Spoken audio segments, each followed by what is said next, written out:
മലയാളിയുടെ സ്വീകരണമുറിയിൽ ചിരിയുടെ മാലപ്പടക്കം പൊട്ടിച്ച, ചിരിപ്പിച്ചുകൊണ്ടിരിക്കുമ്പോൾ തന്നെ സമൂഹത്തിന്റെ കപടമുഖങ്ങൾക്ക് നേരെ പരിഹാസത്തിന്റെ കൂർത്ത അമ്പുകളെയ്ത കലാകാരൻ.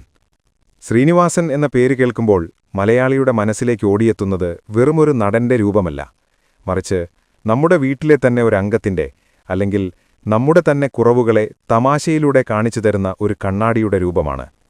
നടൻ, തിരക്കഥാകൃത്ത്, സംവിധായകൻ, നിർമ്മാതാവ് എന്നിങ്ങനെ സിനിമയുടെ സമസ്ത മേഖലകളിലും സ്വന്തം കയ്യൊപ്പ് പതിപ്പിച്ച ഈ പ്രതിഭയുടെ ജീവിതം ഒരു പാഠപുസ്തകമാണ്.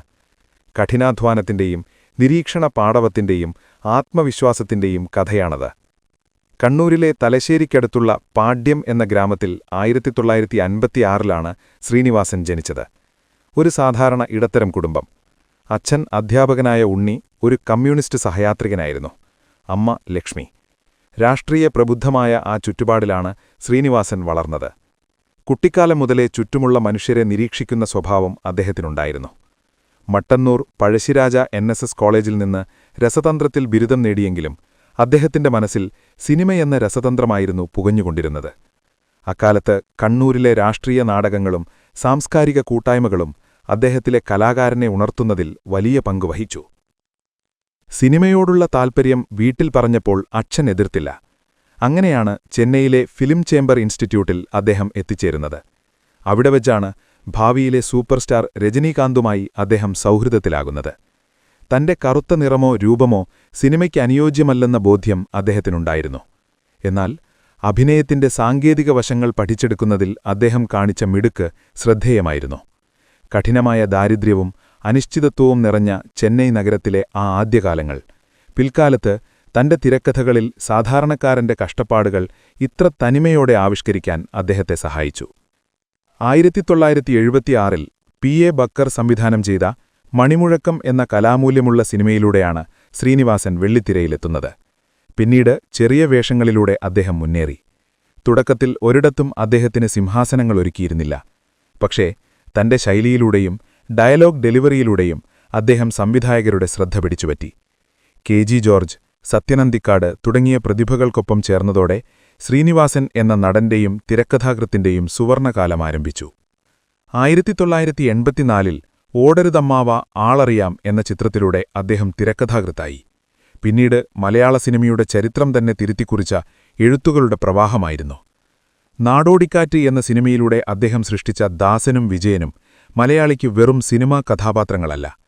തൊഴിലില്ലാത്ത മലയാളി യുവാവിന്റെ വേദനകളെയും സ്വപ്നങ്ങളെയും ഇത്ര രസകരമായി അവതരിപ്പിച്ച മറ്റൊരു തിരക്കഥയില്ല. സന്ദേശം എന്ന സിനിമയിലൂടെ അദ്ദേഹം രാഷ്ട്രീയത്തിലെ കൊള്ളരുതായ്മകളെ തുറന്നുകാട്ടി. പോളണ്ടിനെക്കുറിച്ച് ഒരക്ഷരം മിണ്ടരുത് എന്ന ഡയലോഗ് ഇന്നും ട്രോളുകളിൽ നിറയുന്നത് ആ എഴുത്തിന്റെ മൂർച്ച കൊണ്ടാണ്. വരവേൽപ്പ്, ഗാന്ധിനഗർ സെക്കൻഡ് സ്ട്രീറ്റ്, മിഥുനം എന്നീ ചിത്രങ്ങൾ പ്രവാസിയുടെയും സംരംഭകന്റെയും ഗതികേടുകൾ ചർച്ച ചെയ്തു. തിരക്കഥകളിൽ ഒതുങ്ങി നിൽക്കാൻ അദ്ദേഹം തയ്യാറായിരുന്നില്ല. 1989 വടക്കുനോക്കിയന്ത്രം എന്ന ചിത്രം സംവിധാനം ചെയ്തുകൊണ്ട് അദ്ദേഹം തന്റെ മികവ് വീണ്ടും തെളിയിച്ചു. അപകർഷതാബോധമുള്ള തളത്തിൽ ദിനേശൻ എന്ന കഥാപാത്രം അദ്ദേഹത്തിന്റെ മാസ്റ്റർ പീസായിരുന്നു. തുടർന്നുവന്ന ചിന്താവിഷ്ടയായ ശ്യാമള കുടുംബബന്ധങ്ങളിലെ പാളിച്ചകളെ ഹാസ്യത്തിലൂടെ അവതരിപ്പിച്ചു. ഈ ചിത്രത്തിന് മികച്ച ചിത്രത്തിനുള്ള നാഷണൽ അവാർഡ് ലഭിച്ചതോടെ ശ്രീനിവാസൻ എന്ന ക്രാഫ്റ്റ്സ്മാൻ ഇന്ത്യൻ സിനിമയിൽ അടയാളപ്പെടുത്തപ്പെട്ടു. സിനിമയിലെ തിരക്കുകളിലും അദ്ദേഹം കുടുംബത്തിന് വലിയ പ്രാധാന്യം നൽകി. ഭാര്യ വിമല അദ്ദേഹത്തിന് നൽകിയ പിന്തുണ വളരെ വലുതാണ്. മക്കളായ വിനീത് ശ്രീനിവാസനും ധ്യാൻ ശ്രീനിവാസനും ഇന്ന് സിനിമയിൽ തങ്ങളുടേതായ ഇടം കണ്ടെത്തിക്കഴിഞ്ഞു. തന്റെ മക്കളെ സ്വതന്ത്രരായി വളരാൻ അനുവദിച്ച പിതാവായിരുന്നു അദ്ദേഹം. വിനീത് ശ്രീനിവാസൻ സംവിധാനം ചെയ്ത സിനിമകളിൽ തന്റെ അച്ഛനെ വീണ്ടും പുതുതലമുറയ്ക്കു മുന്നിൽ മികച്ച വേഷങ്ങളിലൂടെ അവതരിപ്പിക്കാനും സാധിച്ചു. അവസാന കാലഘട്ടത്തിൽ വാർദ്ധക്യസഹജമായ അസുഖങ്ങൾ അദ്ദേഹത്തെ തളർത്തിയിരുന്നു. ഹൃദയസംബന്ധമായ അസുഖങ്ങളും ശ്വാസകോശ സംബന്ധമായ പ്രശ്നങ്ങളും നേരിട്ടപ്പോഴും അദ്ദേഹത്തിന്റെ ഉള്ളിലെ തമാശക്കാരൻ മരിച്ചിരുന്നില്ല.